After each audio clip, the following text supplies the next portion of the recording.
Okay, so the chatter is heating up, right, on Aaron Judge. The season's over. Offseason's about to begin day one after the World Series. Okay, well, everybody's offseason, but the Yankees' offseason has already begun. They started plotting things and putting the pieces together. We heard some announcements on Anthony Rizzo, Luis Severino. I've got videos out on that below. We now know what the Dodgers have done to stamp themselves as a favorite for Aaron Judge. There's a video on that. And now that we know what the Blue Jays have done, too, and it's going to be pretty fascinating to see if this changes the calculus of the Yankees. Okay, if you want to know what the Blue Jays did, make sure you look down below. If you don't want to miss any other content, Yankees or baseball-wise, because I'm going to put out breaking news every time it comes out, be sure to subscribe to the channel. And when the lockout ended, we had breaking news all the time. I put out every move that happened and fed you guys and gals on everything. I'm going to continue to do the same because free agency is going to start pretty much right away. And guys like Aaron Judge, I don't expect him to be on the market very long. His price is not going to go down, and we know the handful of teams that are probably going to go for him. And there might be a ghost team or two or whatnot. But my question is, what do the Yankees do? Do they sign him? Do they let him walk? Okay. How much do they sign him for? And how many years? Okay. When I first saw the other offer that they put out, I thought it was reasonable. 7 years, 213.5, that's 30.5 a year. And then he had this ridiculous season, this historic season. So that upped his, free agent value probably over $100 million. And then his postseason probably brought it back down a little bit, and that's exactly what Brian Cashman's going to use. That's a weapon in his holster. He's going to use it in negotiations should they decide to bring back Aaron Judge, or at the very least make a competitive offer, which I think they should do one way or another. Personally, from them, I do think they hit the $40 million threshold per season. I think that's going to be probably the minimum, but I'm not going beyond 7 years now, just because my fear of the back end of this contract being pretty ugly, and the Yankees have never had a successful long-term contract signed with guys with most of the years are on the wrong side of 30.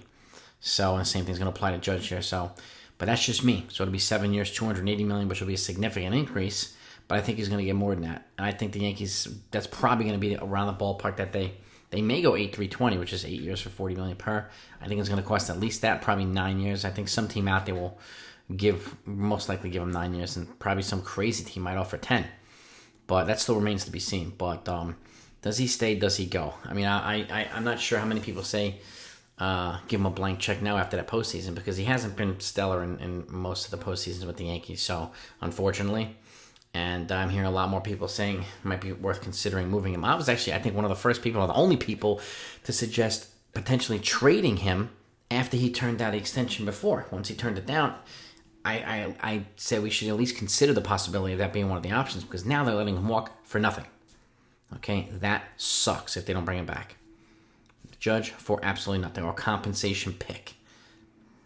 That's not a fair trade-off. It really isn't. They could have extracted a lot of value for him moving him. I know they would have interrupted this 62 home run season, but thinking long-term here, I think that's probably something that they should have considered. But we never know what's going to happen. You never really know what's going to happen. So it's going to be pretty exciting to see what goes on. I actually have two video series coming out next week on Judge. It's going to be 3 players to avoid and 3 players to target if he stays, and then the same thing, 3 players to target, 3 to avoid if he walks. So I think you'll find that interesting. And I have a whole bunch of other videos coming out as well. But the question of the day is, does he stay or does he go? What are your thoughts on it? And for how much? Again, I personally wouldn't go beyond 7 years, $280, but I think it's going to cost more than that. And it is what it is. So, again, he's going to be 31 in April when the season starts. So that'll be finished. Is taking his 38th season. But I know guys nowadays are kind of trying to get into the 40, maybe even a little bit older than 40. So, but hopefully he'll stay healthy one way or another, and remain productive. Now the other question to me is, if you bring him back, do you make him captain? Now, to me, this is the way I see it. I know a lot of folks want him to be captain, but he's had multiple opportunities to be a leader and to stand up for his teammates, and I haven't seen him take those motions at all. So if it's me, captain is a very special title. Captain of the Yankees is a very prestigious title. So to me, he hasn't done enough to warrant being captain. Just because he's the best offensive player and the best player and one of the best in baseball, that does not warrant being a captain, in my opinion. Okay. The only people that I've seen like vocally stand out for their teammates are Garrett Cole, even Stanton when they had that incident in the outfield with the Cleveland Indians. He was berating the fans, okay, and even standing up for the guy in Cleveland. Was it Straw? I think it was. And seen Garrett Cole shove off when Alec Manoah hit one of the players, and that turned into a funny little conversation too, because they were like, "Oh, these guys are gonna fight," and both of these dudes are big dudes. So, but Cole was right out there, breathing fire, going right after Manoah. He had to be restrained. Okay, that's the type of fire I like, the type of leadership I like personally, and we don't see many of those folks. Luis Severino is another one. He's one of the fire plugs in his team as well. So I appreciate when people do things like that or stand up for their teammates. And I understand it's not expected. Not everyone has to do that. Everybody's personality and temperament's different. But captain is a different thing. Okay? And to me, there needs to be a couple things, aside from being an awesome player, that should bestow that title on somebody. But folks might disagree, and that's totally fine.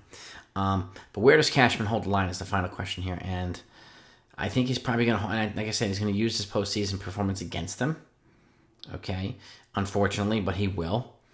And I think that he'll probably hold the line at 7 years and 280-ish or right around there. They might give an 8-year option or something like that. And that, to me, I think would, to them, in my opinion, they'd be able to save face if he turns it down. In my opinion, say, look, we poured forth a $40 million a year off and it still wasn't enough. Like, to me, I think that's what they're thinking. And I can't confirm that, but I think that's what they're going to try and do. They're going to try to put out an offer that they know is probably going to get beat to save face and then pivot over.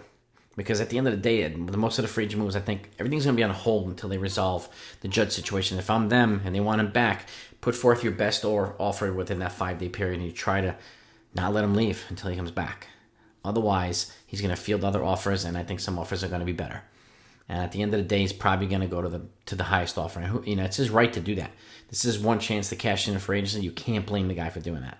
So, but it's up to him. It's up to how much the Yankees offer, how long they offer it for, and it's up to him at the end of the day. He's a West Coast guy, so there's probably a pull to go out west and whatnot. But CC Sabathia was a West Coast boy, and Cashman was at his doorstep when free agency started. He said, "Can you let me in? I'm in front of your house." And he brought him back in for Christmas the next day. So things like that have happened before. And I would expect some more things like that to happen. But he's obviously the number one target for a lot of teams in free agency. But what are your thoughts? Personally, I think he walks. Okay? Now, I feel more secure in that sentiment than I did before. But I feel more secure. I think he will walk. And again, this could be a big offensive loss for the Yankees, especially since they're getting nothing in return, which I think is a tactical error for them. And I guess I get the fans. We enjoyed a 62 home run season. It was great. He's a new AL King. He's a new Yankee King. I understand all that stuff. Totally understand. And again, can't take anything away from that. But at the end of the day, what are they going to do? What should they do versus what are they going to do? Give me your feedback in the comments. I want to talk about this. People are going to keep talking about this until it's resolved one way or another, right? And it's crazy because people talk about Aaron Judge during the season a hell of a lot more than I do. I kind of spread it out across the board. But now it's going to be the focus of the offseason, at least one of the focuses. I have a whole bunch of other content coming out too, so you're not going to want to miss those either. But does he stay? Does he go? Let's get into it.